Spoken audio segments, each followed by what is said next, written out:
Bonjour. Aujourd'hui, on continue notre mini-série sur le droit des réfugiés, le droit d'asile, et nous abordons la question et la notion du statut de réfugié. Voilà, donc comme nous l'évoquions dans notre précédent article, la demande de protection internationale octroie le statut de réfugié.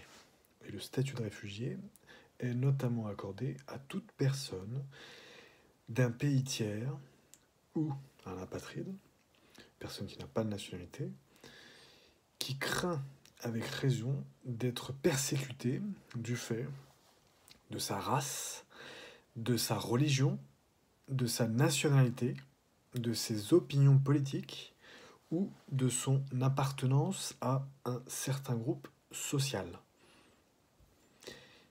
Voilà, donc il faut être dans le cas de figure de craindre avec raison d'être persécuté du fait de sa race, de sa religion, de sa nationalité, et enfin quatrièmement de ses opinions politiques, et enfin cinquièmement de son appartenance à un certain groupe social. Et pour obtenir ce statut de réfugié, il faut encore notamment que les points suivants soient réunis. Il faut être hors du pays dont on a la nationalité. Il faut être hors du pays dont on a la nationalité. Pays dont on peut craindre la persécution pour les raisons susmentionnées. Parce que sinon, on n'aurait pas besoin de demander une protection nécessairement. Voilà. Il faut être donc hors du pays dont on a la nationalité, pays dont on peut craindre la persécution pour les raisons susmentionnées. Et enfin, on doit ne pas pouvoir y retourner ou ne pas vouloir, du fait de cette crainte, se réclamer de la protection de ce pays, bien évidemment. Voilà. Cette logique. Tout cela, vous pouvez y aller plus loin dans cette notion dans la notion de réfugié à l'article 2, petit b, de la loi du 18 décembre 2015 relative à la protection internationale et à la protection temporaire. Que dit cet article 2, petit b, de la loi du 18 décembre 2015 relative à la protection internationale et la protection temporaire?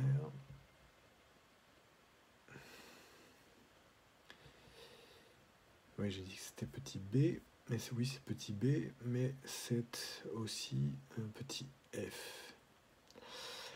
Petit b de cet article 2 de la loi de 2015 en question, demande de protection internationale.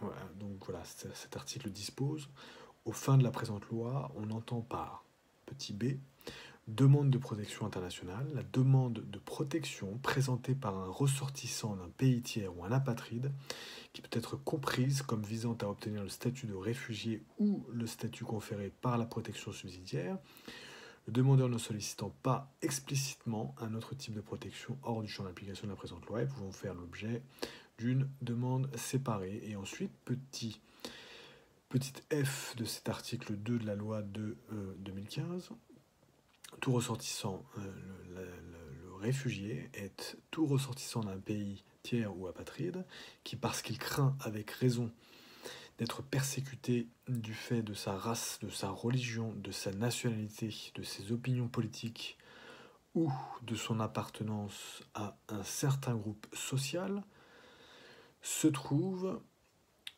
hors du pays dont il a la nationalité et qui ne peut, ou du fait de cette crainte, ne veut se réclamer de la protection de ce pays, ou tout apatride qui, se trouvant pour les raisons susmentionnées hors du pays dans lequel il avait sa résidence habituelle, ne peut, ou du fait de cette crainte, ne veut y retourner et qui n'entre pas dans le champ d'application de l'article 45. Voilà. Si vous voulez qu'on aille encore plus en détail, on pourra aussi le faire, mais pour l'instant, je pense que ça peut vous donner une bonne base de compréhension. Cet article et cette définition et cet article que nous venons de rédiger et poster. Voilà, vous pouvez retrouver donc cet article, qu'est-ce que le statut de réfugié, sur notre blog marioavocat avec un s.com /vademecum en un seul mot. Et vous pouvez aussi retrouver cela dans notre vidéo YouTube Bertrand Mario Avocat avec un S, et vous pouvez retrouver ça aussi dans le podcast du droit et de l'impact. Donc, selon la plateforme sur laquelle vous écoutez ce contenu, cette publication, eh bien, vous pouvez vous reporter soit à l'écrit, soit à la vidéo, soit au podcast. Et n'hésitez pas à m'indiquer ce que vous pensez de ces publications, vos commentaires, etc. Et voilà. À très bientôt. Au revoir.